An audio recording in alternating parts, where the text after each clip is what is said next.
اب اس پس منظر میں سورۃ الکوثر پر آئیے، گویا کہ اس تاریکی کے پس منظر میں سورج طلوع ہو رہا ہے۔ یہ ہے شمس ہدایت محمد الرسول اللہ صلی اللہ علیہ وسلم کا سراجا منیرا،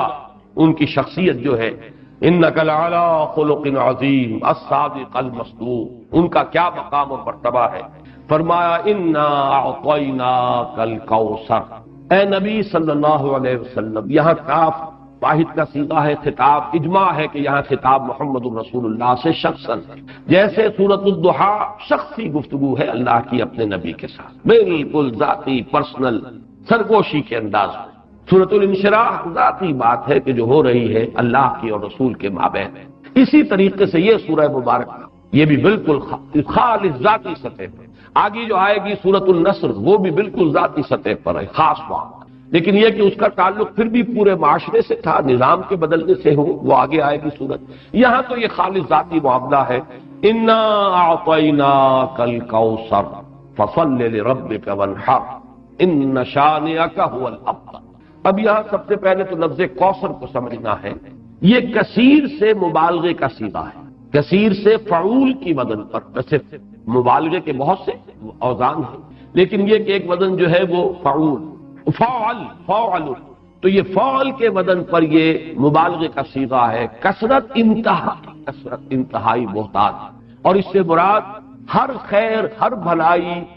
تمام حسنات وہ ہم نے آپ کو نہایت محتاط، نہایت کثرت کے ساتھ عطا کر دیا۔ انا اعطیناک الکوثر۔ اب اس میں میں ذرا ذکر کرنا چاہتا ہوں اور خاص طور پہ بعد میں ذرا وضاحت بھی کروں گا کہ مولانا اصلاحی صاحب نے تو اس سورہ مبارکہ کا کوئی خاص حق ادا نہیں کیا ہے، لیکن یہ کہ مولانا مودودی صاحب نے واقعہ یہ کہ حق ادا کیا ہے، جس قدر تفصیل کے ساتھ انہوں نے جو تفاسیر میں اور مختلف اقوال ہیں انہیں جمع کیا ہے باریک بینی کے ساتھ، اس میں بہت محنت یقیناً ان کی لگی ہوگی، جس کے لیے کہ ہمیں ان کا ممنون ہونا چاہیے۔ اور ظاہر بات ہے من لم یشکر الناس لا یشکر اللہ، جو اختلاف ان سے ہے وہ اپنی جگہ پر ہے، لیکن یہ جو ان کی خدمت ہے اس کی قدر کرنا، اور اس کا اگر کوئی فیض کسی کو پہنچے اس پر شکر کرنا، ان کے لیے دعائے خیر کرنا، یہ واجب ہے۔ انہوں نے جو گنتی کی ہے کہ حضور کو کیا کیا خیر اللہ نے عطا فرمائے، اب ایک تو یہ ہے کہ اس کو عام پر جو ہے وہ ملحوظ کیا جائے، اور ایک ہے خاص روایات کے حوالے سے اس کا کیا مفہوم سامنے آتا ہے، تو وہی لغوی بات، اور پھر یہ کہ جو معصور ہے اور منقول ہے مفہوم کوثر کا، یہ دونوں میں آپ کے سامنے رکھ رہا ہوں۔ سب سے پہلی شے جو اللہ نے محمد الرسول اللہ کو کثرت سے عطا فرمائی وہ اخلاق حسن، اس لیے کہ دوسری ہی وحی میں فرمایا وَإِنَّكَ لَعَلَىٰ خُلُقٍ عَظِيمٍ، جس کا لوہا جو ہے وہ خود کفار قریش نے مانا الصادق الامین۔ ابو جہل بھی یہ نہیں کہہ سکا کہ محمد نے کبھی جھوٹ بولا، صاف مانا اس نے صلی اللہ علیہ وسلم کہ انہوں نے کبھی جھوٹ نہیں بولا۔ پھر یہ کہ سب سے بڑا خیر نبوت اور رسالت، نبوت رسالت رحمت ہے، اور رحمت للعالمین بنا کر محمد الرسول اللہ صلی اللہ علیہ وسلم بھیجے گئے۔ تو یہ خیر کثیر، یہ خیر جو ہے نبوت اور رحمت، یہ اپنے منطقی انتہا کو پہنچی ہے، اپنے تکمیلی مرتبے کو پہنچی ہے محمد الرسول اللہ صلی اللہ علیہ وسلم کی شخصیت مبارکہ میں۔ اس اعتبار سے یہ دوسرا ہے۔ پھر جو تعلیمات آپ نے کرائے، سب سے بڑی شے توحید، پھر وہ نظام توحید جس کا کہ سیاسی سطح پر اس کا نظام خلافت کا، معاشیات میں اس کا نظام امانت اور کفالت کا، یہ سارا نظام جو دیا یہ سب سے بڑا خیر ہے جس کی ضرورت ہے آج نوع انسانی۔ چنانچہ میں نے اسی کتاب میں نبی اکرم صلی اللہ علیہ وسلم کا مقصد بعثت میں اس پر بحث کی ہے۔ آج کی انسان کو، آج کی انسانیت کو جو انفرادی اخلاق ہیں، شخصی انسان کی انفرادی سیرت و کردار، اس کی اتنی زیادہ ضرورت نہیں ہے، اور اس میں کوئی نئی چیز نہیں تھے جو محمد لے کر آئے ہو صلی اللہ علیہ وسلم۔ صداقت، امانت، ایفاء عہد۔ حضرت اسماعیل کے بارے میں آیت آپ کو سنا چکا، کان صادق الوعد، وعدے کا پورا کرنے والا، جس نے اپنی گردن رکھ دی،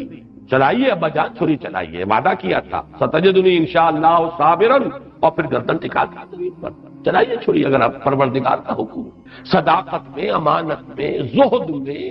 اللہ تعالیٰ کی طرف رجوع میں، حنانا من لدنا وزکاتا وکانا تقیا، یہ حضرت یحییٰ کی شان۔ البتہ محمد الرسول اللہ صلی اللہ علیہ وسلم نے ایک طرف تو تمام ان اخلاق حسنہ کا گلدستہ اپنی شخصیت میں پیش کیا ہے۔ ایک تو جامعیت کبریٰ ہے،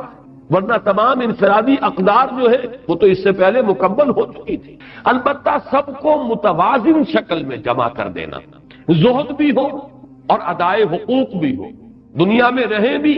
اور پھر یہ کہ دنیا سے لو نہ لگے، شادیاں بھی کریں لیکن یہ ہے کہ اللہ تعالیٰ کی بندگی کے اندر اس سے کہیں کوئی کمی نہ آئے۔ یہ ہے اصل میں کہ جو حضور کا ذاتی سطح پر جو آپ کی کنٹریبیوشن ہے، لیکن اس سے بھی آگے بڑھ کر آپ نے اجتماعی اخلاق اور اجتماعی نظام بھی قائم کیا۔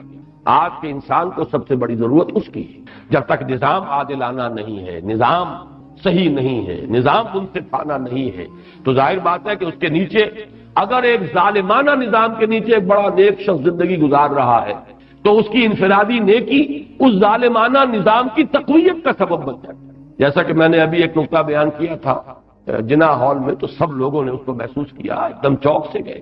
ظالمانہ نظام ہے، جاگیرداری اور سود خوری اور حرام خوری سے دولت کے انبار جمع کیے ہوئے ہیں۔ اس میں اگر آپ کوئی بڑا اچھا قانون بنا دیں، 12ویں ترمیم بھی لے آئے، اگر چوری کا ڈکیتی کا خاتمہ ہو جائے تو فائدہ کس کو پہنچے گا؟ ان دولت مندوں کی دولت محفوظ ہو گئی نا، ان حرام خوروں کا جو کچھ دولت کا انبار ہے وہ محفوظ ہوگا۔ تو معلوم ہوا بہترین قانون غلط نظام کے تحت تو در حقیقت اس نظام کو قائم رکھنے اور اس کی تقویت کا ذریعہ بنتا ہے۔ تو معلوم ہوا کہ اصل شے نظام، قانون سب سرو کرتا ہے نظام کو، قانون کسی نظام کو چلانے کا ذریعہ بنتا ہے۔ تو اگر نظام ہی غلط ہو تو صحیح ترین قانون بھی در حقیقت ایک نظام غلط نظام کو چلانے کا اور تقویت دینے کا ذریعہ بن جائے گا۔ تو سب سے بڑا خیر جو عطا کیا ہے، جس کے بارے میں اقبال کے وہ 2 اشعار بڑے قیمتی ہیں، ہر کجا بینی جہان رنگ و بو، آنکھ یا خاکش برویا دارزو، یاد نور مصطفیٰ اورا بہاس، یا ہنوز اندر تلاش مصطفیٰ۔ وہ خیر جو محمد نے دیا تھا صلی اللہ علیہ وسلم، یا تو اسی سے لوگوں نے کچھ مستعار لیا ہوا ہے، اور یا یہ کہ ابھی اس خیر کے لیے، اس خیر کثیر کی طرف نوع انسانی جو ہے اس کی تلاش میں سرگرداں ہے۔ پھر آپ کو جو خیر کثیر دیا، رفعنا لک ذکرک، آپ کا ذکر بلند کیا، آپ کو اتنی بڑی امت دی گئی، ایسے جانثار صحابہ دیے گئے۔ ذرا تقابل کیجئے کہاں موسیٰ کے ساتھی تھے کہ جب کہا گیا کہ جنگ کے لیے میدان میں آؤ، فَاذْهَبْ أَنْتَ وَرَبُّكَ فَقَاتِلَا إِنَّا هَاهُنَا قَاعِدُونَ، یہ کہہ کیسے؟ اور کہاں محمد کے ساتھی ہیں صلی اللہ علیہ وسلم، جہاں آپ کا پسینہ گرا وہاں اپنی خون کی ندیاں بہا، یہ محمد کے ساتھی ہیں۔ ایسے جانثار، ایسے اعوان و انصار، ایسے خلفاء ابو بکر اور عمر اور عثمان اور علی جیسے خلفاء رضی اللہ تعالیٰ عنہم اجمعین۔ پھر امت، کتنی بڑی امت، کتنے اولیاء اللہ، کتنے صلحاء، کتنے اتقیاء، کیسے کیسے علماء، کیسے کیسے مجددین امت۔ تو واقعہ یہ ہے کہ ہم نے آپ کو خیر کثیر عطا کیا۔ پھر اگرچہ اولاد نرینہ تو نہیں دی، یہ بھی اللہ کی اپنی ہی کوئی حکمت ہے، اس پر کبھی میں نے گفتگو کی بھی ہے لیکن اس وقت اس کا موقع نہیں ہے۔ لیکن یہ کہ آپ کی صاحب دادی حضرت فاطمہ سے جو اولاد آپ کو ملی، حسنی اور حسینی سید کتنی تعداد میں آج دنیا میں موجود، ان میں کیسی کیسی شخصیتیں، حسنین حضرت حسن حضرت حسین رضی اللہ تعالی عنہما، پھر بڑے بڑے مجاہدین کبار ان میں اٹھے،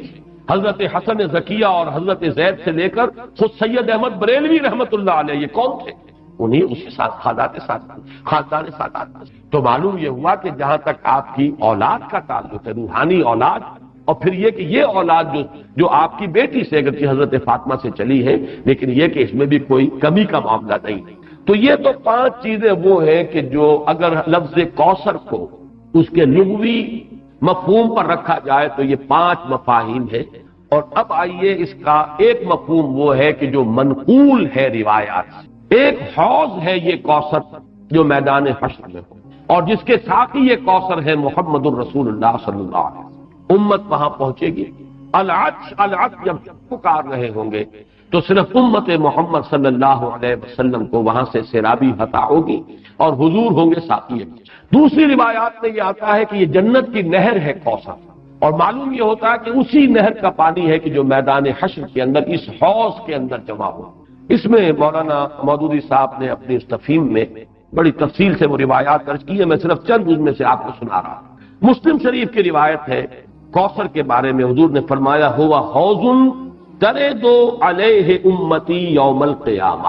وہ ایک حوض ہے جس پر میری امت آ کر اترے گی۔ ورد یرد، وارد جو گھاٹ پر اترتا ہے پانی پینے کے لیے،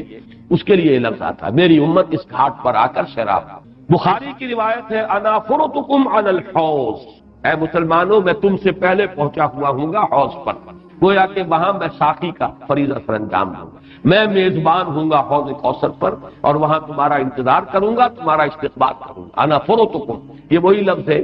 کہ جو کم سن بچے فوت ہو جاتے ہیں تو ان کی دعائے جنازہ میں یہ لفظ پڑھا جاتا ہے، اللہم اجعلہ لنا فرطا واجعلہ لنا اجرا وذخرا۔ یہ ہم سے آگے جا رہے ہیں، ہم نے جو بھی ان کی خدمت کی ہے پروردگار اس کو آخرت میں ہمارے لیے ذخیرہ بنا دے۔ اسی طریقے سے بخاری کی ایک روایت اور بھی ہے، انا فرطکم علی الحوض وانا شہید علیکم وانی واللہ لانظر الی حوضی الان، میں تم سے پہلے پہنچ جاؤں گا حوض کوثر پر اور وہاں تمہارا استقبال کروں گا، اور پھر میں تمہاری گواہی دوں گا، تم پر گواہ ہوں گا اس حوض کوثر پر، اور خدا کی قسم میں اپنی آنکھوں سے اس حوض کو اس وقت بھی دیکھ رہا، یعنی دنیا میں رہتے ہوئے بھی محمد الرسول اللہ صلی اللہ علیہ وسلم کو جنت کا مشاہدہ جیسے ایک موقع پر ہوا کہ ایک نماز کے دوران آپ کا ہاتھ بے ساختہ جو ہے آگے بڑھ گیا، ایک مرتبہ بے ساختہ آپ پیچھے کو ہٹے جیسے کسی شے سے دہشت ہو گئی ہو، خوف ہو۔ جب لوگ صحابہ نے پوچھا حضور کیا یہ اس نماز کا خاصہ ہے، یہ بھی اس کا کوئی جز؟ آپ نے فرمایا نہیں، میرے سامنے جنت لے آئی گئی تھی اور بے اختیار میرا ہاتھ بڑھ گیا کہ میں اس کا کوئی خوشہ توڑ لوں تاکہ تمہیں دوں وہ جنت کا میوہ،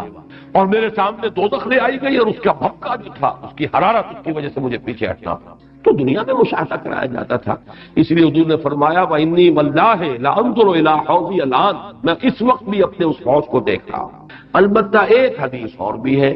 یہ تو حدیثیں جو ہے بڑی میٹھی میٹھی ہیں، ہم امتی ہیں اللہ کے رسول کے اور ہم پہنچیں گے، ہمیں حضور جو ہے اس حوض سے پلائیں گے، وہ آپ ہمارے ساقی ہوں گے، آپ میزبان ہوں گے، ہم مہمان ہوں گے۔ لیکن یہ کہ ایک اور حدیث سن لیجئے تو شاید یہ ساری خوشی جو ہے ختم ہو جائے۔ امتی سے مراد کیا ہے؟ وہ نہیں کہ جو نسلاً مسلمان ہیں، مسلمانوں کے گھر پیدا ہو گئے، آج کا مسلمان نہیں، حضور کے زمانے کا مسلمان بھی اگر وہ اس معیار پر پورا نہیں اترتا، والعصر ان الانسان لفی خسر الا الذین آمنوا وعملوا الصالحات وتواصوا بالحق وتواصوا بالصبر، تو حضور کا امتی نہیں ہے۔ چنانچہ یہ روایت ابن ماجہ کی ہے، اور کہا یہ جاتا ہے کہ یہ الفاظ آپ نے یوم عرفہ کا جو خطبہ ہے اس میں ارشاد فرمایا، الا انی فرطکم علی الحوض، لوگوں آگاہ ہو جاؤ میں حوض کوثر پر تم سے پہلے پہنچوں گا، واکاثر بکم، اور میں تمہاری کثرت پر فخر کروں گا۔ اتنی بڑی امت، ایسے بھی تو نبی ہوں گے جن کا امتی ایک دو ہی ہوں گے، صرف کتنے ہوں گے؟ حضرت نوح علیہ السلام کے کتنے امتی ہوں گے؟ اس اعتبار سے محمد الرسول اللہ صلی اللہ علیہ وسلم کے امتی انا وکاثر بکم فلا تسودوا وجہی، تو دیکھنا اس روز میرا منہ کالا نہ کر دینا، میرا چہرہ جو ہے تمہارے اعمال کی وجہ سے مجھے پشیمانی نہ ہو، میرا چہرہ جو ہے سیاہ نہ، یہ صدمے اور رنج سے جو چہرہ سیاہ ہوتا ہے، جو قرآن مجید میں آیا یوم تبیض وجوہ وتسود وجوہ، جس دن بہت سے چہرے بہت سے روشن ہوں گے، تر و تازہ ہوں گے، تابناک، اور بہت سے چہروں پر سیاہی تھپی ہوئی ہوئی۔ فلا تسودوا وجہی انی مستنقذ اناسا ومستنقذ اناس منی، بہت سے لوگوں کو میں چھڑانے کی کوشش کروں گا فرشتوں سے، وہ پکڑ کر لے جانا چاہیں گے، اور بہت سے لوگ مجھ سے چھڑا لیے جائیں گے، لے جائے جائیں گے، وہ میرے امتی نہیں ہوں گے۔ فاقول یا رب اصحابی، میں کہوں گا اے رب یہ تو میرے ساتھی تھے، یہ تو میرے اصحاب سے تھے، اور اللہ تعالیٰ فرمائے گا فیقول انک لا تدری ما احدثوا بعدک، اے نبی آپ کو پتہ نہیں آپ کے بعد انہوں نے کیا کیا ہے، کون کون سی شرارتوں میں حصہ لیا ہے، کیا چیزیں پیدا کی۔ حضور کے زمانے کے کتنے مسلمان ہوں گے جو بعد میں مسلمہ پر ایمان لے آئے، کافر ہو گئے؟ کتنے لوگ ہوں گے جب وہ داخل ہو رہے تھے، جو اگلی صورت ہم پڑھیں گے، اذا جاء نصر اللہ والفتح ورأیت الناس يدخلون فی دین اللہ افواجا، ان میں سے کتنے یخرجون من اللہ من دین اللہ افواجا ہو گئے، فوج کے فوج، قبیلے کے قبیلے، پورے کے پورے، یا زکوٰۃ کے منکر ہو کر کافر ہو گئے، اور یا یہ کہ نبی جھوٹے نبیوں کو مان کر کافر ہو گئے۔ تو اے نبی یہ آپ کے امتی نہیں ہے۔ پھر یہ کہ جنہوں نے بھی احدثوا، بدعات ایجاد کی، وہ چیزیں جس کو فرمایا گیا ہے من احدث فی امرنا ھذا ما لیس منہ فہو رد، جو شخص ہمارے دین کے اندر کوئی چیز نئی بدعت، نئی شے ایجاد کرے گا جو اس میں سے نہیں ہے اصلاً، وہ مردود، اور وہ شے بھی مردود۔ تو اللہ تعالی ہمیں اس انجام بد سے بچائے کہ ہم تو وہاں پر پہنچے حوض کوثر پر کہ حضور صلی اللہ علیہ وسلم کے ہم مہمان اور آپ ہمارے میزبان، اور فرشتے ہمیں کھینچ کر لے جائیں، اور حضور بھی پکارتے رہ جائیں میری امت ہے کہاں لے کر جا رہے ہیں، اور آپ کو جواب ملے کہ نہیں اے نبی آپ کو معلوم نہیں، فَيَقُولُ إِنَّكَ لَا تَدْرِي مَا أَحْدَثُ بَعْدَكَ، اے نبی آپ کو پتہ نہیں آپ کے پیچھے کیا کرتے رہے۔ اس سے ان لوگوں کے خیال کی بھی نفی ہو جانی چاہیے جو سمجھتے ہیں کہ ہر شے جو ہے بعد میں جو ہوئی ہے وہ حضور کے علم میں ہے، ورنہ تو یہ الفاظ کہتے ہیں آپ کو پتہ نہیں انہوں نے آپ کے بعد کیا کیا ہے۔ جو بھی اللہ بتاتا ہے، جو چیز پہنچانا چاہتا ہے پہنچتی ہے۔ جیسے آپ کی حیات دنیاوی کے دوران بھی جو اللہ علم دیتا تھا آپ کو علم ہو جاتا، جو اللہ تعالیٰ کی طرف سے نہیں دیا گیا تو اس معاملے میں آپ بشر ہیں، انسان، بات آپ کو معلوم نہیں۔ بعد میں بھی جو چیزیں اللہ اب بھی عالم برزخ میں محمد الرسول اللہ کا جو بھی مقام ہے، جو کچھ اللہ پیش کرتا ہے پہنچاتا ہے، پہنچتی ہے بات۔ لیکن جو اللہ نہیں پہنچاتا حضور کے پاس اپنا کوئی اختیار نہیں ہے کہ وہ ان تمام چیزوں کو جان لے، ورنہ یہ الفاظ جو ہے کہ آپ کو نہیں معلوم انک لا تدری ما احدثوا بعدک، اپنے زمانے کے لوگوں کا بھی جو بعد میں حشر ہوا وہ اس حدیث کی روح سے ثابت ہو رہا ہے کہ حضور کو بتایا جائے گا کہ آپ کو معلوم نہیں، آپ دھوکہ نہ کھائیں کہ یہ آپ کے زمانے میں ایمان لے آئے تھے لہذا آپ کے صحابی ہیں، بعد میں جو کچھ انہوں نے کیا ہے وہ آپ کو معلوم ہے۔ بہرحال یہ ہے حوض کوثر اور وہ نہر کوثر جو حضور کو عطا فرمائی گئی۔ میں بعض روایات میں آتا ہے خاص طور پر کہ اس کی لمبائی اتنی ہوگی جتنی ایلاک جو یہ بندرگاہ ہے جس سے کہ سن 67 کی جنگ شروع ہوئی تھی، بلاکیٹ کر دیا تھا صدر ناصر نے، تو سن 67 کی عرب اسرائیل جنگ شروع ہوئی۔ یہ خلیج ایلا کے بالکل ٹپ کے اوپر جا کر بحر احمر جو ہے ریڈ سی اوپر جا کر تقسیم ہو جاتا ہے دو کھاڑیاں، ایک خلیج سویس ہے مغرب کی طرف جا رہی ہے شمال مغرب کی طرف، ایک ہے یہ خلیج عقبہ اور یہ ہے در حقیقت جو کہ شمال مشرق کی طرف جا رہی ہے۔ اس کے ٹپ پر یہ ایلا اور یہی وہ جگہ ہے جہاں پر کہ وہ یہود کا وہ قبیلہ آباد تھا جنہوں نے کہ شریعت کا مذاق اڑایا تھا اور پھر انہیں بندر بنا دیا گیا تھا۔ یہاں سے لے کر عدن تک یعنی کل بحیرہ احمر جو ہے ریڈ سی اس کی لمبائی اس حوض کی لمبائی ہوگی، اور فرمایا آپ نے کہ ایلا سے لے کر جحفہ تک یہ جدے اور رابغ کے درمیان ایک بندرگاہ ہے، اتنی اس کی چوڑائی ہوگی تقریباً نصف۔ اس سے بعض لوگوں نے خیال کیا ہے کہ شاید یہ بحر احمر جو ہے اسی کو اس حوض کی شکل دے دی جائے، اور اس لیے یہ چیز جڑتی ہے کہ بعض روایات سے معلوم ہوتا ہے میدان حشر در حقیقت یہی میدان عرفات، ہر سال اسی کا گویا کہ ریہرسل ہوتا ہے، جیسے کفن کی دو چادریں ہماری ہوں گی ویسے ہی دو چادریں لے کر آدمی میدان عرفات کے اندر حاضر ہوتا ہے اور اس کو کھینچ دیا جائے گا، وَإِذَا الْأَرْضُ مُدَّتْ، اس کو کھینچا جائے گا، اسی سے جگہ سے وہ کھینچایا جائے گا اور وہ بن جائے گا میدان حشر۔ اور ظاہر بات ہے کہ پھر اسی حشر میں یہ حوض کوثر ہو سکتا ہے کہ بحر قلزم ہی کو اللہ تعالیٰ اس وقت وہ شکل دے دے، اس کا پانی انتہائی شیریں ہوگا، شہد سے زیادہ میٹھا، دودھ سے یا چاندی سے زیادہ سفید، اور اس کا جو پھر حوض کے جو تہ کے اندر کنکر پڑے ہوں گے وہ سچے موتی ہوں گے اور زمرد ہوں گے اور قیمتی پتھر ہوں گے۔ یہ اس حوض کی شان۔ اللہ تعالی ہمیں اس حوض پر پہنچائے اور محمد الرسول اللہ صلی اللہ علیہ وسلم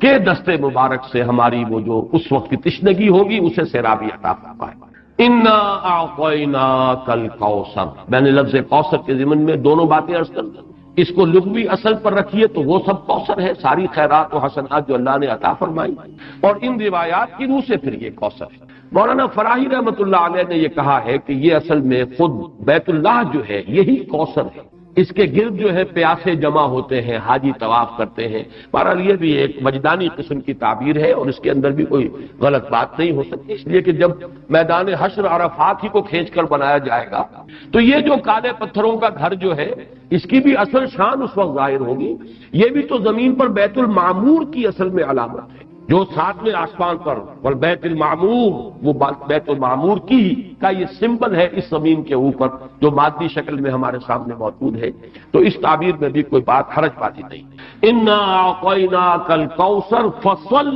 لربک وانحر، بس اے نبی صلی اللہ علیہ وسلم آپ اپنے رب کے لیے نماز پڑھیں۔ اب ذرا دیکھیے کہ سورہ علق میں بھی آخر میں جو الفاظ آئے تھے کہ آپ پرواہ نہ کریں اس مخالف کی، اس ابو جہل کی پرواہ نہ کریں، اپنے رب کے لیے سجدہ کیجئے اور قریب ہو جائے، ان سے بالکل مستغنی ہو جائیے، یہ آپ کا کچھ نہیں بگاڑ سکتے۔ ان کی مخالفت وقتی طور پر تو آزمائشیں پیدا کرے گی، خود آپ کے لیے بھی اور آپ کے ساتھیوں کے لیے بھی، لیکن اس کا کوئی مستقل اثر نہیں ہوگا، آپ کے قدم آگے بڑھتے چلے جائیں گے، کامیابی آپ کے قدم چومے گی۔ آپ کا یہ دین جو ہے جو اللہ نے آپ کو دے کر بھیجا ہے یہ دین غالب ہوگا، اس کو غلبہ حاصل ہوگا، آپ کی امت کے لیے دنیا میں خیرات و برکات کے جو ہے خزانے کھول دیے جائیں گے۔ بس اپنے رب کے لیے نماز۔ اب یہ یہاں پر مراد نماز سے وہ نماز ہے جو حضور کو عطا ہوئی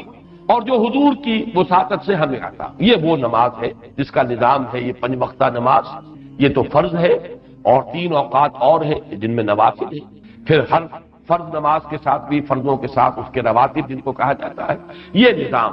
ہر نماز کی رکعت کی ایک ترتیب ہے، اس کے ارکان ہیں، یہ تمام اس کے اوقات ہیں، ان پابندی، اس کے قوانین، قواعد و ضوابط کا پورا لحاظ رکھتے ہوئے یہ ہے فصل لربک، اپنے رب کے لیے نماز پڑھیے، ونحر، اور اونٹ جو ہے نہر کیجیے، اللہ کی راہ میں قربانی کرتے رہیے۔ اس دونوں الفاظ کو جوڑ کر ایک نتیجہ نکالا ہے بعض حضرات نے کہ اس سے مراد خاص طور پر بقرعید کی نماز اور اس کے بعد جو نہر کیا جاتا ہے، آ کر قربانی دی جاتی ہے، تو یہ اس سے مراد ہے، لیکن یہ بھی میں سمجھتا ہوں کہ صرف ایک ذوقی سی بات ہے،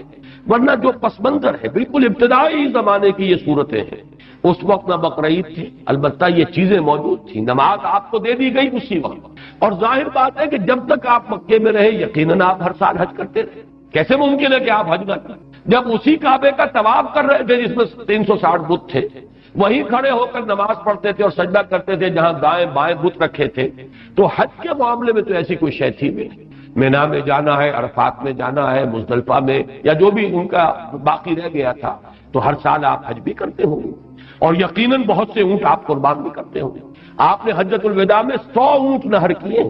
جن میں سے 63 اپنے دستے مبارک سے نہر فرمایا، اور بقیہ 37 حضرت علی نے آپ کی طرف سے 100 اونٹ۔ تو اس سے اندازہ کیجئے کہ جو ابتدائی دور ہے، یہ صورتیں جب نازل ہو رہی، اس وقت تو حضور کی جو ہے مالی حالت بھی بہت اچھی تھی، حضرت خدیجہ متمول ترین خاتون عرب کی، وہ آپ کے حوالہ عقل میں تھی، اس اعتبار سے یقیناً اس وقت بھی آپ نہر کرتے ہوں گے، اور نہر جیسا کہ میں بیان کر چکا ہوں اس دور میں غریبوں کو کھانا کھلانا، گوشت کا بانٹ دینا، وہ یہ در حقیقت ان کے ہاں سخاوت کا سب سے بڑا مظہر۔ فصل لربک وانحر، تو اے نبی آپ کو شکرانے میں وہ سارا خیر کثیر جو آپ کو عطا ہوا ہے، اسی لیے دیکھیے وہ نماز تہجد جب آپ پڑھتے تھے اور اتنی طویل رکعتیں پڑھتے تھے کہ آپ کے پاؤں متورم ہو جاتے تھے، تو لوگوں نے کہا حضور آپ اپنے اوپر اتنا تشدد کیوں کر رہے ہیں؟ آپ پہ تو اول تو کوئی گناہ ہے نہیں، کوئی آپ کے مقام کے اعتبار سے اگر کسی شے کو کہا جائے کہ کوئی فروگزاشت ہے تو اللہ تعالیٰ اس کی بھی معافی کا اعلان کر چکا، تو پھر آپ کیوں مشقت جھیلتے ہیں؟ تو جواب آپ کا کیا تھا؟ افلا اکون عبدا شکورا، تو کیا میں اپنے رب کا ایک شکر گزار بندہ نہ بنوں؟ میری یہ نماز شکرانے کی نماز ہے، میں اپنے رب کا شکر ادا کرتا ہوں، اس نے جو مجھے خیر کثیر عطا فرمایا، اب جس درجے کا وہ خیر کثیر ہے اسی درجے کا شکر مجھے اپنی امکانی حد تک ادا کرنا ہے۔ تو فصل لربک وانحر یہاں شکرانے کے طور پر ہے، انا اعطیناک الکوثر فصل لربک وانحر ان شانئک هو الابتر، یقیناً جو آپ کا دشمن ہے وہی ابتر ہے۔ اس ابتر کے لفظ کی مجھے وضاحت کرنی ہوگی، شدا شین نون اور حمزہ آتا دشمنی کے لیے، ولا یجرمنکم شنآن قوم علی الا تعدلوا تعدلوا اعدلوا هو اقرب للتقوی، کسی دشمنی کسی قوم کی تمہیں آمادہ نہ کر دے کہ تم عدل سے راستہ جو ہے اپنا بدل لو اور دستکش ہو جاؤ، عدل پر رہو، چاہے تمہارا دشمن ہے اس کے ساتھ بھی انصاف۔ تو یہ شان یہ ہے، اس کے معنی دشمن، ان شانئک هو الابتر، یقیناً آپ کا دشمن ہی ابتر ہے۔ ابتر کے معنی کیا ہے؟ با تا را کا مادہ آتا ہے بطر، کسی شے سے کٹ جانا، خاص طور پر ایک درخت ہے اس کی شاخ کٹ گئی، علیحدہ ہو گئی، شاخ بریدہ، ظاہر بات ہے اب اس کے لیے زندگی نہیں ہے، جب تک درخت سے جڑی ہوئی تھی اس کے لیے تر و تازگی تھی، وہ بڑھے گی، اس پر پھل بھی آتا اگر وہ آم کا درخت تھا، اب جب کٹ گئی تو اب وہ سوکھے گی، ختم ہو جائے گی، اس کے لیے کوئی تر و تازگی نہیں ہے، اس کا کوئی شاندار مستقبل نہیں۔ تو یہ کسی شے سے کٹ جانا، اسی معنی میں قوم سے کٹ جانا، علیحدہ ہو جانا، تنہا رہ جانا، لا تجعلنی فردن، مجھے اکیلا نہ بنا دے، تو یہ جو آتا ہے کہ میں اکیلا نہ رہ جاؤں، اس کے لیے بھی یہ لفظ آتا ہے۔ اور پھر جس کا ذکر یا جس کا سلسلہ منقطع ہو جاتا، جس کے ہاں اولاد نہ ہو، اب نام اس کا کہاں رہے گا، ختم، اولاد نہیں ہے وہ بھی ابتر ہے، گویا کہ اس کا ذکر باقی رکھنے والا کوئی نہیں رہا، اس کا نام نہیں رہے گا دنیا میں، اس لیے کہ اولاد نہیں، خاص طور پر اولاد نرینہ۔ اسی طریقے سے جس جانور کی، جس چوپائے کی دم کٹی ہوئی ہے اسے ابتر کہتے تھے، دم کٹا، اس لیے کہ یہاں بھی کوئی شے کٹی ہوئی ہے اس کے جسم سے۔ تو یہ مختلف الفاظ ہیں، یہ معنی ہے اس لفظ کے ابتر۔ اب اس کو نوٹ کیجئے، حضور کو ابتر کہا قریش، کن کن معنی میں کہا اس کی تفصیل میں ابھی آپ سے سنا رہا ہوں، اور اس کا جواب دیا جا رہا ہے کہ یہ آپ کو ابتر کہہ رہے ہیں، اے نبی در حقیقت یہ ابتر، بلکہ یہ ابتر ہے، ان شانئک هو الابتر۔ حضور کو ابتر کس کس معنی میں کہا ہے؟ بالکل اوائل میں جبکہ حضور صلی اللہ علیہ وسلم نے اپنا پیغام شروع کیا ہے تو لوگوں نے کہا بطرا محمد منا، یہ ابن جریر کی روایت ہے، محمد ہم سے کٹ گئے، ہمارا اپنا ایک طریقہ تھا، ہماری تہذیب، ہمارا تمدن، ہماری روایات، ہمارا مذہب، ہمارے عقائد، اب محمد ہم سے کٹ گئے تو اس کا مطلب یہ ہے کہ یہ شاخ سوکھ جائے گا۔ یہ اگر جمعیت کے ساتھ رہتے، پوری اپنی قوم کے ساتھ رہتے تو ان کے لیے بھی شاندار مستقبل تھا، اب ان کا مستقبل بہت تاریک۔ یہ بالکل ایسی بات ہے جیسے واصل بن عطا، یہ شاگردوں میں سے تھا حضرت حسن بصری رحمۃ اللہ علیہ کے، وہ تابعین میں سے ہیں، ان کا شاگرد اور بڑا ذہین شاگرد، لیکن اس نے مسئلہ تقدیر پر، جبر و قدر پر بحثیں شروع کی، تو جب اس طرح کی باتیں اس نے کہی کہ جو اہل سنت کے شایان شان نہیں، تو پھر حضرت حسن بصری نے اسے اپنے درس سے نکال دیا اور کہا کہ اعتزل عنا، یہ ہم سے علیحدہ ہو گیا، اب اس کا راستہ علیحدہ ہے، اس کا ہم سے کوئی تعلق نہیں۔ اسی اعتزل عنا سے اعتزال کا مذہب بنا ہے، اور معتزلہ کہلاتے علیحدہ ہو جانے والے لوگ۔ تو اسی طریقے سے قوم کا پہلا ریئیکشن یہ تھا حضور صلی اللہ علیہ وسلم کے بارے میں کہ بطرا محمد منا، محمد ہم سے کٹ گیا صلی اللہ علیہ وسلم۔ اسی طریقے سے ایک مرتبہ قریش کی بڑی کوئی چوپال کے اندر ان کی بڑی مجلس تھی، اور کعب بن اشرف جو ہے وہ آیا ہوا تھا، یہودی، مدینہ منورہ سے، اس وقت تک تو یثرب تھا، ابھی کہاں مدینہ منورہ، اس وقت تک تو یثرب ایک بستی تھی، اس کا نام یثرب، وہ تو حضور ہجرت فرما کر گئے تو پھر وہ مدینۃ النبی اور المدینۃ المنورہ بنا ہے۔ تو وہاں لوگوں نے کہا، حضور کا ذکر کیا، اس نے پوچھا ہوگا کہ سنا ہے آپ کے ہاں کوئی ہے جس نے نبوت کا دعویٰ کیا ہے، تو الفاظ نقل کیے ہیں بزار نے حضرت ابن عباس رضی اللہ تعالی عنہما سے، الا تری الی ھذا الصبی المنبتط، دیکھتے نہیں ذرا تم، الا تری، یہ وہی ارایت الذی، یہ ان کے ہاں تعجب کی بات ہوتی تھی، ذرا دیکھو تو، تعجب بھی تحقیر بھی، یہ ہمارا ایک بچہ ہے۔ اب دیکھیے بچہ کہہ رہے ہیں، حضور اس وقت 42-43 سال کے ہوں گے، لیکن یہ انداز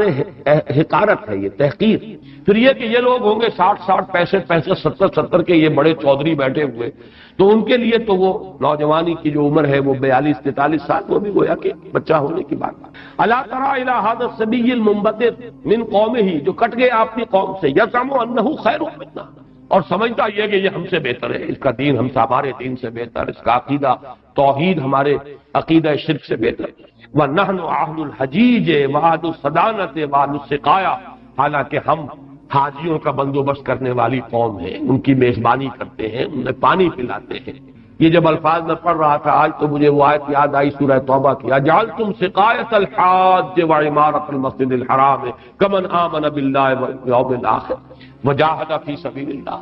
اللہ پر ایمان لانا، یوم آخر پر ایمان لانا اور جہاد کرنا، یہ ہے اصل اعمال۔ یہ حاجیوں کی کوئی خدمت کر لی، پانی پلا دیا، تم نے اس کو بڑی اونچی نیکی سے ہوا ہے۔ تو یہ بھی منبتر اس شخص کو کہیں گے جو کٹ گیا اپنی قوم سے۔ سب سے زیادہ تلخ انداز میں جو بات کہی گئی حضور کے بارے میں، اور ابتر کا لفظ آپ کے بارے میں استعمال ہوا، اور یہ سمجھیے کہ یہ بھی دنات اور پستی کی انتہا تھی۔ حضور کے دوسرے صاحبزادے حضرت عبداللہ کا جب انتقال، یہ ذرا نافلہ تعلق کے درجے میں نوٹ کر لیجئے کہ حضور کی صاحبزادیاں اور آپ کو 2 بیٹے،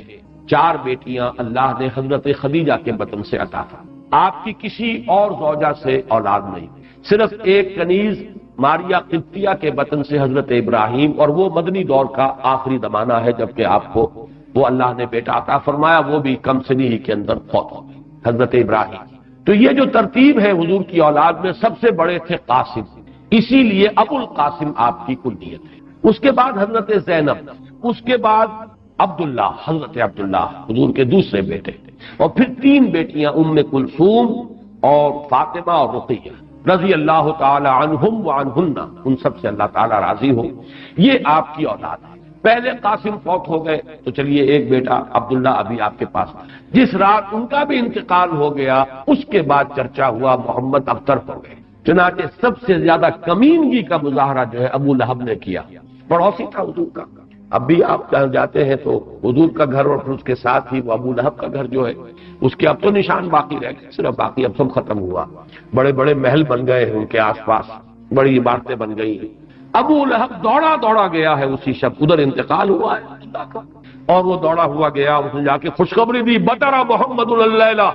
آج کی رات محمد کی جڑ کٹ گئی، محمد ابتر ہو گیا صلی اللہ علیہ وسلم۔ گویا کہ خوشخبری دے رہا، یہ دنات اور پستی کی انتہا ہے۔ اس کو نوٹ کر لیجئے کہ اب آگے چل کر سورۃ اللہب اب دور نہیں رہی ہے، شاید اگلے ہی درس میں ہم تینوں صورتیں پڑھیں گے، سورہ کافرون، سورہ لہب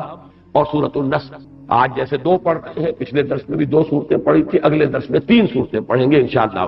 بدترین انسان، ارذل الخلائق جو تھا حضور کے دشمنوں میں، وہ ابو لہب، قریب ترین عزیز، حضور کا سگا چچا، لیکن یہ کہ بدترین دشمن، اور دشمن بھی دشمن میں فرق ہے۔ خدا پنج انگوش یکساں نہ کر، نہ ہر مرد نہ ہر زن زنستو نہ ہر مرد مرد، خدا پنج انگوش یکساں نہ کر۔ آپ کے موافقین اور مومنین بھی برابر نہیں تھے، کہاں حضرت ابو بکر رضی اللہ تعالی عنہ، کہاں اس دور کے کوئی عام صاحب، پھر آپ کے دشمن بھی برابر نہیں تھے۔ تو بدترین دشمن یہ ابو لہب ہے، اور اندازہ کیجئے اس کی دنات کا کہ بطر محمد اللیلہ، آج کی رات محمد کی جڑ کٹ گئی، ابتر ہو گئے محمد، معاذ اللہ۔ یہی لفظ کہے تھے پھر عاص ابن وائل سہمی، جو آپ کے دشمنوں میں سے، مخالفین میں سے بہت بڑا چودھری تھا، ان محمد ابتر، اب تو محمد ابتر ہو گئے، ان کی جڑ کٹ گئی، لا ابن لہ یقوم مقامہ بعدہ، ان کا کوئی بیٹا رہا ہی نہیں کہ جو ان کی جگہ، ان کے مقام پر، ان کی جگہ پر کھڑا ہو، جانشین بنے، ان کے مشن کو آگے لے کر چلے۔ فَإِذَا مَاتَ انقطع ذِكْرَهُ، جب محمد اب فوت ہو جائیں گے تو ان کا ذکر بھی منقطع ہو جائے۔ یہ وہ ابتر کا مفہوم، یہ باہمی ہمدردی کا مہینہ ہے، شہر یداد فیہ رزق المومن، اور یہ ایسا مہینہ ہے کہ جس میں مومن کے رزق میں برکت ڈال دی جاتی ہے، مومن کا رزق بڑھا دیا جاتا ہے۔ من فطر فیہ صائما، جس کسی نے افطار کرایا اس میں کسی روزے دار کو، کان لہ مغفرۃ لذنوبہ وعتق رقبتہ من النار، کہ وہ اس کے لیے اس کے گناہوں کی مغفرت کا سبب بن جائے گا اور اس کی گردن کے آگ سے چھٹکارا پانے کا ذریعہ بن جائے گا۔ کسی روزے کو، روزے دار کا افطار کرانا، اب اس میں جو تفصیل آگے بھی آ رہی ہے اور اس وقت میں جو بات ہو رہی ہے اس کو سمجھ لیجئے۔ ہمارے ہاں اس دور میں عام طور پر رزق کی فراوانی ہے، وہ جو فاقہ اور فقر کی جو کیفیات پچھلے زمانوں کے اندر سننے میں آتی، عام طور پر وہ اب دنیا میں موجود نہیں ہے، لیکن یہ کہ اس دور کا تصور کیجئے کہ وہاں ایسا بھی ہوتا تھا کہ کسی کے پاس کھانے کو کچھ بھی نہیں، خود اپنے لیے بھی کچھ نہیں، ہو سکتا ہے کہ وہ صرف کہیں سے کوئی تھوڑی سی دودھ کی لسی بنا کر بیٹھا ہو روزہ افطار کرنے کے لیے، اور اس کے پاس خود کچھ نہ ہو۔ اس حالت میں کوئی اور شخص جس کے پاس یہ بھی نہ ہو، اگر اس کے پاس آتا ہے تو وہ اپنے اس تھوڑی سی لسی میں سے اگر اپنے کسی اور بھائی کو بھی کچھ پلا دیتا ہے دو گھونٹ، تو اس کا جو اجر و ثواب اس وقت اس پس منظر میں ہے، اس کو ذہن میں رکھیے۔ باقی ہمارے ہاں جو بھی اس وقت ریل پیل ہے، اس ریل پیل میں اگر آپ یعنی روزہ افطار کرنے کی محفلیں روزانہ بھی منعقد کر لیں اور افطاریاں کرائیں اور بہت اعلیٰ افطاریاں کرائیں، تو اس کو اس حساب میں شمار نہ کیجیے۔ بہرحال وہ اپنی جگہ پر ہے، اس کو انسان احباب کے ساتھ محبت کے اضافے ہی کے لیے کرتا ہے، اور وہ محبت خالص اللہ کے لیے، اللہ کے دین کے لیے، اس کا اپنی جگہ پر اجر و ثواب ہوگا۔ لیکن یہ جو اجر و ثواب یہاں بیان ہو رہا ہے اور جس درجے کا اجر و ثواب بیان ہو رہا ہے، اس کے لیے اس قسم کے پس منظر کو سامنے رکھنا ضروری ہے، ورنہ یہ بہت مبالغہ سا معلوم ہوتا ہے کہ اتنی سی بات کے اوپر اتنا بڑا اجر و ثواب، لیکن اس کو اگر اپنے اوپر انسان طاری کرے، جیسا کہ آتا ہے بہت سے صحابہ کے بارے میں، انہیں تو فاتح ہوتے تھے اور کئی کئی وقت کے فاتح، اصحاب صفہ خاص طور پر، کہیں سے کچھ آگے آئے تو کھالی آئے، نہیں آیا ہے تو کئی کئی وقت کے فاتح ہو رہے ہیں۔ حضرت ابو ہریرہ فرماتے ہیں رضی اللہ تعالی عنہ، کیونکہ وہ بھی اصحاب صفہ میں شامل تھے، کہ ایسا بھی ہوتا تھا کہ کئی کئی وقت کے مسلسل فاتح کی وجہ سے غشی طاری ہو جاتی، لیکن لوگ یہ سمجھتے تھے کہ شاید انہیں مرگی کا دورہ پڑا، لہذا وہ گردن پر پاؤں رکھ کے اور دباتے تھے۔ یہ کیفیت بھی وہاں پر ہوتی تھی، چونکہ اللہ تعالیٰ نے جو نظام محمد رسول اللہ صلی اللہ علیہ وسلم کو دیا، اس میں وہ جبری مساوات نہیں تھی، والنٹری تھا جو معاملہ تھا۔ جو زکوٰۃ ہے وہ فرض ہے، لیکن یہ کہ باقی صدقہ خیرات اپنے رزق میں دوسروں کو شامل کرنا، یہ لوگوں کے اپنے جذبے پر چھوڑ دیا گیا تھا۔ لہذا وہاں انصار کے ہاں عام طور پر یہ نہیں تھا کہ اسی قسم کے حالات پورے مدینے میں تھے۔ وہ واقعہ بھی آتا ہے کہ خود حضور صلی اللہ علیہ وسلم کو کئی وقت کا فاقہ تھا، لیکن ظاہر بات ہے کہ حضور کسی کے سامنے دست سوال دراز کرنے والے تو نہیں تھے۔ اتنے میں حضرت ابو بکر آ جاتے ہیں، ان کی کیفیت بھی وہی ہے، حضور نے دیکھ لیا، چہرے سے مشرے سے اندازہ ہو جاتا ہے کہ فاقہ ہے۔ حضرت عمر آئے، ان کا حال بھی یہی، تو حضور پھر ان دونوں کی وجہ سے اٹھے، ان کو لے کر ایک انصاری کے باغ میں پہنچے. اب ان انصاری صحابی کی عید ہو گئی کہ وہ تشریف لائے، دوڑے فوراً باغ میں سے کچھ انگوروں کے خوشے کچھ اور چیزیں لا کے فوراً رکھی، اور پھر چھری ہاتھ میں لے کر دوڑے لپکے کہ کسی جانور کو ذبح کرے اور پھر یہ کہ ضیافت کا اہتمام کرے. تو حضور نے فرمایا دیکھنا کہ کسی دودھ دینے والے جانور کو ذبح نہ کرنا، کوئی اور نہ ہو اور بکری ہو اور وہ دودھ دیتی ہو اور بچوں کے لیے وہ ایک ذریعہ بنتا ہو اور تم اس کو ذبح کر دو. بہرحال اس کے بعد انہوں نے، جیسا کہ آپ کو معلوم ہے کہ وہاں گوشت اس طرح تیار نہیں ہوتا تھا، وہ تو بس یہ کہ اس کو گوشت کو تیار کیا اور سیکا آگ کے اوپر اور گوشت تیار ہے کھانے کے لیے. تو وہ حضور نے بھی تناول فرمایا، حضرت ابو بکر نے، حضرت عمر نے، اور پھر حضور نے فرمایا روٹی کا تھوڑا سا ٹکڑا لے کر اس پر چند بوٹیاں رکھ کر کہ یہ عائشہ کو بھی دے آؤ، اسے بھی کئی وقت کا فاقہ ہے رضی اللہ تعالیٰ. ان حالات کو دیکھیے کہ اس میں یہ کیفیت ہے کہ ایک آدمی جبر کر رہا ہے، اس نے فرض کیجئے کہ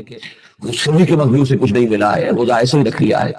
اب روزے کے افطار کے وقت اسے کوئی شے جو ہے میسر آ گئی ہے، اس کو لے کر وہ بیٹھا ہے کہ دیکھتا ہے کہ کوئی اور ساتھی، کوئی اور دوست، کوئی اور مسلمان بھائی ایسا بھی ہے جس کو یہ بھی میسر نہیں. اب اس میں سے وہ چند گھونٹوں میں سے چند گھونٹے پلا دینا، اگر ایک گلاس کسی کے پاس ہے تو اس میں سے 2 گھونٹ پلا دینا، واقعتاً اس کا اجر و ثواب جو ہے وہ وہی ہوگا جو حضور صلی اللہ علیہ وسلم بیان فرما رہے ہیں. تو فرمایا من فطر فیہ صائما کان لہ مغفرۃ لذنوبہ وعتق رقبتہ من النار وکان لہ مثل اجرہ من غیر ان ینتقص من اجرہ شیء. اور اس افطار کرانے والے کو بھی روزہ رکھنے والے کے برابر ثواب ملے گا، بغیر اس کے کہ اس روزہ رکھنے والے کے ثواب میں کوئی کمی.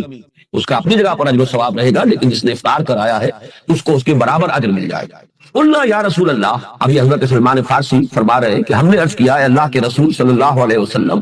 لیس کلنا یجد ما یفطر بہ الصائم. حضور ہم میں سے ہر ایک کو تو یہ مقدرت حاصل نہیں ہے کہ جس سے وہ روزہ کسی روزے دار کا روزہ افطار کرا سکے. ہم پر تو خود جو ہے بہت فقر کا غلبہ ہے، ہم بہت احتیاط کی کیفیت ہے. لیس کلنا یجد ما یفطر بہ الصائم. فقال رسول اللہ صلی اللہ علیہ وسلم، ارشاد فرمایا اللہ کے رسول صلی اللہ علیہ وسلم نے، یؤتی اللہ ھذا الثواب، اللہ تعالیٰ یہ ثواب عطا فرما دے گا اس شخص کو بھی، من فطر صائما علی مضغۃ لبن، جس نے کسی روزے دار کا روزہ افطار کرایا کسی لسی کی گھونٹ پر، اور شربت من ماء، یا پانی بھی کسی وقت اس قدر کمیاب ہو جاتا ہے کہ پانی ہی نہیں ہے تو پانی میں سے بھی کسی کو حصے دار بنا لیا ہے، وہ اس کو ومن اشبع صائما سقاہ اللہ من حوض شربۃ لا یظمأ حتی يدخل الجنہ. اور جو شخص کسی روزے دار کو پیٹ بھر کر سیر ہو کر کھانا کھلائے گا اس کو تو اللہ تعالیٰ میرے حوض سے، حوض کوثر سے پلائے گا، سیراب کرے گا، اور اس طرح سیراب کر دے گا کہ پھر جب تک وہ جنت میں داخل نہیں ہو جائے گا اسے پیاس کا احساس نہیں، یعنی اس درجے سیری کا احساس ہو جائے گا کہ اللہ تعالیٰ جب تک کہ جتنے مراحل ہیں یوم حشر کے اور اس کے مختلف مراحل اور مدارج، وہ آپ کو معلوم ہے یوم یجعل الولدان شیبا السماء منفطر به کان وعده مفعولا، وہ دن کے جس کے شدائد ایسے ہیں کہ بچوں کو بوڑھا کر دینے والا دن ہے. تو اس دن پھر پیاس نہیں لگے گی اس شخص کو جس کو اللہ تعالیٰ میرے حوض سے پلائے گا. تو فرمایا کہ جو کسی سائل کو پیٹ بھر کر کھانا کھلائے گا روزے دار کو، سقاہ اللہ من حوض شربۃ لا یظمأ حتی يدخل الجنہ وهو شہر اولہ رحمہ. یہ جو مہینہ مبارک ہے اس کے 3 عشرے ہیں. پہلے عشرے کے بارے میں فرمایا وہ اللہ تعالیٰ کی رحمت کا مظہر ہے، وہ اوسطہ مغفرہ، اور اس کا درمیانی عشرہ جو ہے وہ گویا کہ اللہ تعالیٰ کی طرف سے مغفرت کا پروانہ لے کر آتا ہے. وآخرہ عتق من النار، اور اس کا آخری عشرہ وہ تو گویا کہ آگ سے مستقل چھٹکارا پا جانے کا پروانہ ہے. ومن خفف عن مملوکہ فیہ غفر اللہ لہ وعتقہ من النار، اور جو شخص اس ماہ مبارک میں اپنے کسی غلام کی مشقت میں کمی کرے گا، تخفیف کرے گا، تو اللہ تعالیٰ اس کی مغفرت. دین اسلام کے جو 5 ارکان ہیں آپ کو معلوم ہے، ان میں کلمہ شہادت ہے، نماز ہے، روزہ ہے، زکوٰۃ ہے، حج. تو ان میں سے ایک رکن جو ہے صیام، روزہ، اس کے بارے میں اس کے جملہ احکام، ابتدائی احکام کیا تھے، تکمیلی احکام کیا تھے، پھر اس کی حکمت درجہ بدرجہ. روزہ محض روزہ ہوتا تو اس کی حکمت کیا تھی، مقصد کیا تھا، اور روزے کے ساتھ رمضان مبارک کا پروگرام قیام اللیل کو شامل کیا گیا تو اس کا مقصد کیا ہے، اس کا مطلوب کیا ہے، اس کا مقصود کیا ہے. یہ ساری چیزیں جو ہیں وہ ایک مقام پر آ گئی. نماز کے بارے میں آپ کو معلوم ہے کہ اس کا حکم تو بے شمار جگہ آیا ہے، لیکن احکام، وضو کے حکم کہیں اور ہیں، نماز سفر کی اس کا حکم کہیں اور ہے، نماز خوف کا حکم کہیں اور ہے. تو مختلف معلوم ہوتا ہے کہ وہ اور اوقات جو ہے نماز کے وہ مختلف مقامات سے اخذ کیے گئے ہیں. کسی ایک جگہ پر تفصیل کے ساتھ 5 جو نماز کے اوقات ہیں وہ موجود نہیں ہیں. تو اس اعتبار سے وہ قرآن مجید کے اندر وہ معاملہ جو ہے منتشر ہے۔ اسی طرح زکوٰۃ کا معاملہ ہے کہ زکوٰۃ کا حکم تو بے شمار مرتبہ آیا ہے، اس کے احکام قرآن میں نہیں ہے۔ اس کا نصاب کیا ہے، کس کے ذمے زکوٰۃ واجب ہے، اس کا پھر اس کی کیا ریشو ہے، کیا نسبت ہے، کیا مقدار ہے، کہیں نہیں۔ یہ احادیث سے۔ حج کا معاملہ ہے تو وہ بھی کم سے کم 2 مقامات پر، بلکہ اس سے زائد مقامات پر آپ کو اس کا ذکر ملے گا۔ مکی صورتوں میں بھی ہے سورہ حج، اس میں 2 رکوع مسلسل ہیں۔ پھر مدنی صورتوں میں سے سورہ بقرہ، اس کے بعد جو ہے 23ویں رکوع کے بعد 24 اور 25واں رکوع پورا جو ہے وہ حج کے مناسک پر مشتمل ہے۔ اس سے کچھ پہلے جو ہے وہ سعی بین الصفا والمروہ جو ہے اس کا ذکر 20ویں رکوع کے آخر میں آ چکا ہے۔ حج کی فرضیت کا حکم جو ہے وہ سورہ آل عمران میں ہے۔ لیکن یہ کہ یہ صوم کی عبادت جو ہے، جو کہ خود ایک رکن ہے اسلام کا، اس کے معاملے میں یہ 6 آیات اتنی جامع ہیں کہ اگر ان کو انسان سمجھ لے تو کل معلومات جو ہے صوم کے بارے میں جو مطلوب ہیں وہ اس کو حاصل ہو جائیں گے، اس کے احکام بھی، اس کی حکمتیں۔ تو اسی حوالے سے آج ان پر گفتگو ہوگی، لیکن درس کے انداز میں نہیں، بلکہ میری اپنی گفتگو کے دوران ان آیات کا حوالہ آئے گا تو میں چاہوں گا کہ آپ اس وقت بھی اپنی نگاہیں جو ہے اس کے ٹیکسٹ کے اوپر مرکوز کریں، تاکہ آپ کے ذہن میں جو ہے یہ مضامین آیات کے الفاظ کے ساتھ ایسوسیشن قائم کر کے محفوظ ہو جائیں۔ اچھا، اس کے علاوہ پھر میں نے وہ خطبہ پڑھا ہے، بلکہ اس کا ابتدائی کلمات صرف پڑھے ہیں، جس کے بارے میں حضرت سلمان فارسی رضی اللہ تعالیٰ عنہ نے یہ بیان کیا کہ حضور نے ہمیں یہ خطبہ ارشاد فرمایا شعبان کے آخری دن۔ تو یہ گویا کہ اس مناسبت سے آج ہمارا اس خطبے کو پڑھنا جو ہے بہت ہی موزوں ہے، اس لیے کہ یہ خطبہ جو ہے آج، جیسا کہ میں نے عرض کیا، ہو سکتا ہے بلکہ غالب امکان اسی کا ہے کہ آج شعبان کا آخری دن ہے، تو گویا کہ ہم حضور کے نقش قدم کی پیروی کرتے ہوئے، آپ کی سنت پر عمل کرتے ہوئے ہم اس وقت اس خطبے کو پڑھیں گے۔ یہ خطبہ جو ہے اس کا مکمل ترجمہ جو تازہ ایشو ہے ندائے خلافت کا، اس میں سرورق پر درج کر دیا گیا نمایاں طور پر۔ پھر ہم نے ایک 4 ورقے کی حیثیت سے کتابچے کی شکل میں بھی اس کو شائع کیا ہے، بدقسمتی سے اس کا اہتمام نہیں ہو سکا کہ وہ یہاں سب کے لیے پیش کیا جاتا، لیکن یہ کہ کچھ نہ کچھ نسخے اس کے یہاں آئے ہیں، اس میں بھی یہ پورا خطبہ درج ہے۔ پھر ایک ناشر نے، جن کا تعلق ایسے تنظیم اسلامی کے ساتھ ہے، اس کو خوبصورت انداز میں شائع کیا ہے 4 ورقے کو، لیکن اس کی انہوں نے قیمت رکھی ہے کہ اس کے 10 نسخے 10 روپے میں آپ کو مل جائیں گے، تاکہ آپ زیادہ سے زیادہ لیں اور تاکہ لوگوں میں تقسیم کریں، تاکہ وہ ذہنی تیاری جو ہے، ذہنی اور قلبی اور روحانی، رمضان مبارک کی برکات سے صحیح طور پر مستفید ہونے کے لیے اس میں آپ کے دوست، اعزاء و قریب رشتہ دار بھی شریک ہو سکیں۔ میں سب سے پہلے اب آغاز کر رہا ہوں اسی خطبے کے ان الفاظ سے کہ جو یہاں پر درج ہیں، آپ بھی اس کی متن پر نگاہ رکھیے۔ ان سلمان الفارسی رضی اللہ عنہ، حضرت سلمان فارسی رضی اللہ تعالی عنہ سے یہ روایت ہے۔ حضرت سلمان آپ کو معلوم ہے کہ ایران میں پیدا ہوئے اور ان کے والد جو ہیں وہ آتش کدے کے بڑے ذمہ دار آدمی تھے، لیکن ان کو نفرت پیدا ہوئی کہ یہ آگ ہم خود جلاتے ہیں، ایندھن اس میں نہ ڈالیں تو بجھ جاتی ہے، ہم کیسے اس کے سامنے ہاتھ جوڑ کر کھڑے ہو جائیں اور اس سے دعائیں مانگیں۔ بہرحال اس بنا پر جو بھی چپقلش ہوئی تو جیسے حضرت ابراہیم علیہ السلام کو ان کے والد نے گھر سے نکال دیا تھا، انہیں بھی گھر سے نکلنا پڑا۔ جیسے حضرت ابراہیم نے پھر ہجرت کی تھی اور وہ عراق سے جو ہے شام کی طرف منتقل ہوئے تھے، تو یہ ایران سے شام کی طرف منتقل ہوئے، وہاں جا کر انہوں نے عیسائیت کا مذہب اختیار کیا، راہبوں کے پاس رہے۔ آخری راہب جس کے پاس تھے زیر تربیت اور تعلیم تھے، تو جب اس کے انتقال کا وقت آیا تو انہوں نے کہا کہ مجھے تو ابھی تشفی نہیں ہوئی پورے طور سے، آپ نے بہت کچھ سکھایا ہے، بہت کچھ سمجھایا ہے اور میں نے آپ سے بہت کچھ فیض حاصل کیا ہے، لیکن ابھی تو مجھے تشفی نہیں ہوئی، اب آپ کا انتقال ہو رہا ہے، میں آپ کے بعد کس کے پاس جاؤں؟ تب اس نے کہا کہ میرا علم مجھے بتاتا ہے کہ نبی آخر الزمان کا ظہور اب قریب ہے اور وہ جنوب میں کھجوروں کی سرزمین میں ہوگا، تو تم جاؤ، ٹرائی یور لک، جاؤ دیکھو شاید قسمت تمہیں ان کے قدموں میں پہنچا دے۔ تو وہ وہاں سے روانہ ہوئے ایک قافلے کے ساتھ، قافلے پر ڈاکوؤں نے حملہ کیا، انہیں پکڑ کر غلام بنا لیا، غلام بنا کر بیچ دیا، لیکن یہ دیکھیے قسمت ان کی کہ مدینے کے یہودی نے خرید لیا، اب مدینے پہنچ گئے۔ اب وہاں خبریں انہیں مل رہی ہیں کہ مکے میں کسی صاحب نے دعویٰ کیا ہے نبوت کا، لیکن ان کے پاؤں میں تو غلامی کی بیڑیاں، یہ مکے تو نہیں جا سکتے۔ تو میں کہا کرتا ہوں کہ یہ اس شخص کی قسمت ہے کہ جیسے ہم کہتے ہیں کہ پیاسا کنویں کے پاس جایا کرتا ہے، کنواں تو پیاسے کے پاس نہیں آتا، لیکن یہاں کیا ہوا، کنواں چل کر پیاسے کے پاس پہنچا ہے، محمد الرسول اللہ صلی اللہ علیہ وسلم ہجرت فرما کر مدینے تشریف لے آئے۔ تب انہوں نے اپنے آقا سے ایک روز کچھ تھوڑی سی کھجوریں مانگی، لیں اور اجازت طلب کی اور جا کر حضور کی خدمت میں پیش کی، کیونکہ اس نے یہ بتایا تھا راہب نے کہ وہ ہدیہ تو قبول کر لیں گے، صدقات قبول نہیں کریں گے، صدقہ قبول نہیں کریں گے۔ تو اسی امتحان کے لیے جا کر حضور کی خدمت میں وہ کھجوریں پیش کی۔ حضور نے پوچھا کیا ہے؟ عرض کیا صدقہ، فرمایا نہیں میں صدقہ قبول نہیں کرتا، یہ غربا کا حق ہے، دے دو، تقسیم کر۔ پھر کچھ عرصے کے بعد پھر کچھ کھجوریں لی ہوں گی اپنے اس آقا سے، پھر پہنچے، پھر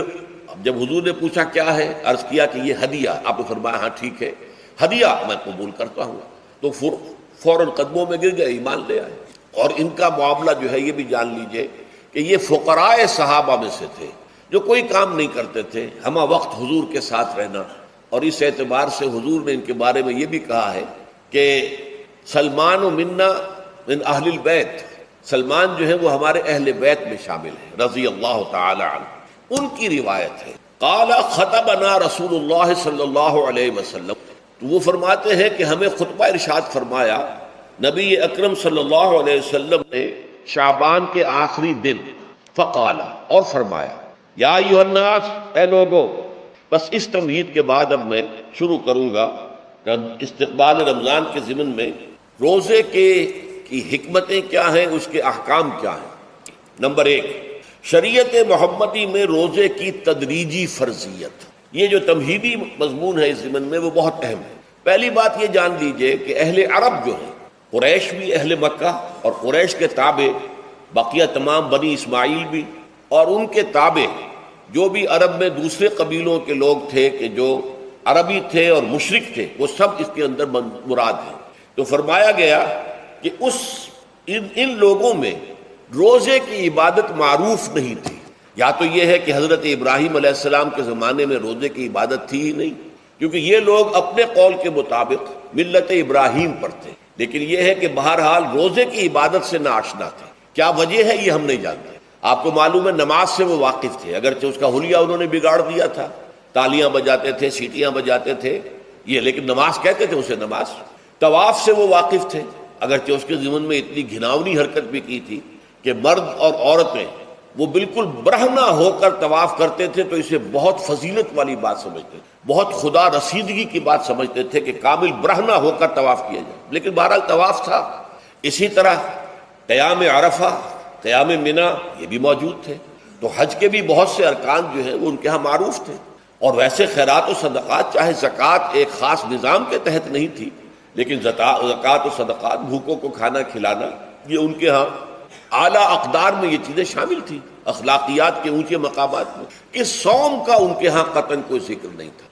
روزے کی عبادت جو ہے ان کے ہاں بالکل نہیں تھی۔ البتہ صوم کا لفظ موجود تھا، یہ لفظ وہ استعمال کرتے تھے اپنے گھوڑوں کے لیے، روزہ رکھواتے تھے گھوڑوں کو۔ اس کا پس منظر یہ ہے کہ ان کے ہاں آپ کو معلوم ہے کہ لڑائی، دنگا فساد، جنگ اور یہ کہ غارت گری کرنا، لوٹ مار کرنا، یہ تمام ان عرب قبائل کا پیشہ تھا، اصل پیشہ یہی تھا۔ اس میں ان کے پاس دو جانور تھے، ایک تو اونٹ۔ اونٹ جو ہے وہ ان کی جو آب و ہوا ہے اور ان کے جو حالات ہیں اس کے ساتھ پوری مطابقت رکھتا ہے، یعنی اسے کئی دن کھانے کو نہ ملے اسے پرواہ نہیں، ہفتہ بھر پانی نہ ملے اسے کوئی پرواہ نہیں۔ اس اعتبار سے دھوپ کی کتنی ہی جو ہے تپش ہو، اونٹ کو کچھ نہیں کہتی۔ لیکن یہ کہ وہ سست رفتار جانور ہے، لڑائی کے لیے، جنگ کے لیے، خاص طور پر غارت گری جہاں کرنی ہو، جہاں جا کر گویا کہ ڈاکہ مارنا، پھر دوڑنا ہے، بھاگنا ہے، واپس جانا ہے، تو انہیں گھوڑے کی ضرورت ہوتی تھی جو سریع الرفتار ہے۔ لیکن گھوڑے میں یہ اوصاف نہیں تھے، وہ بھوک کو برداشت نہیں کر سکتا، مزمحل ہو جائے گا، وہ پیاس کو برداشت نہیں کر سکتا، مزمحل ہو جائے گا، وہ دھوپ کو برداشت نہیں کر سکتا، مزمحل ہو جائے گا۔ اور اگر یہ گھوڑا مزمحل ہو جائے تو سوار کا کیا حشر ہوگا، وہ آپ اس سے اندازہ کر لیجئے کہ اصل میں تو پھر ہلاکت سوار کی ہوگی۔ اس لیے وہ اسے تیار کرتے تھے جنگ کی صعوبتوں کو برداشت کرنے کے لیے۔ اس کا دانہ پانی بند کر دیا، اور اس کا منہ جو ہے وہ عرب بدو جو ہوتا تھا خود تو اپنا چہرہ اور سر لپیٹ لیتا تھا کپڑے کے اندر جب وہ چلتی تھی۔ ان کے ہاں باد سموم، تیز آگ جیسی ہوا جو ہے جس کے اندر ریت کے ذرات بھی ایسے ہوتے تھے گویا کہ کسی بھاڑ کی جو ہے اس کے اندر کی ریت جو ہے وہ چلی آ رہی ہے، تو گھوڑے کا رخ ادھر کر کے کھڑے کر دیتے تھے اس کو، خود اپنے منہ پر ڈاٹا واٹا باندھا ہوا اپنی حفاظت کے لیے، تاکہ اس کے اندر دھوپ کی سختی برداشت کرنے کی عادت پیدا ہو جائے، پیاس کی برداشت کرنے کی عادت پیدا ہو جائے، بھوک کو برداشت کرنے کی. اس کو کہتے تھے صوم. صوم کے لفظی معنی رک جانا. اب یہ کھانے پینے سے رکا ہوا ہے اور یہ دھوپ کی سختیاں برداشت کرنے کے لیے دھوپ کے اندر اور وہ جو آتی تھی وہاں پہ باد سموم، اس کے اندر بھی اس کا سامنا کرنے کے لیے تیار ہے. تو یہ پس منظر ہے روزے کا لغوی اعتبار سے، اور یہ کہ اہل عرب جو ہے پرانے وہ اس عبادت سے ناواقف تھے، لہٰذا